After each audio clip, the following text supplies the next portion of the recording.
This week's Parsha is Parsha Tzav. Tzav continues with the laws of sacrifices.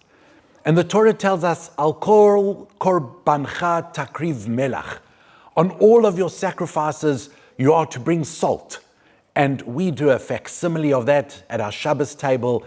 And that's why every Jew has a salt cellar and pours a bit of salt on their challah every single Shabbat and every single meal, in fact, because our tables are a representation of the Mizbeach, of the altar that was in the Beit HaMikdash, that was in the temple, and our homes are meant to be a miniature version of that temple, and our table is meant to be a version of the Mizbeach, of the altar, and the salt is there to represent the salt that was brought with every sacrifice.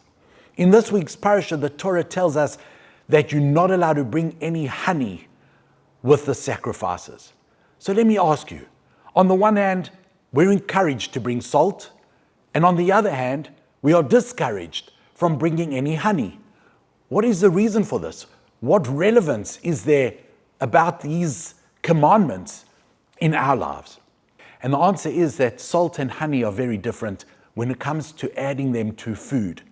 Salt will take the original flavor of the food and will enhance it and make it better. But honey will change the taste of the food entirely. And perhaps the relevance of these verses and commandments for us is that Hashem has given us very specific talents and very specific modes in order to run our lives. The question is, how do we use those talents in the service of Hashem? And the answer is, we're meant to use Torah as a salt, as a way to enhance, as a way to make us better, but never to use it as honey to change our personalities and to become something completely different.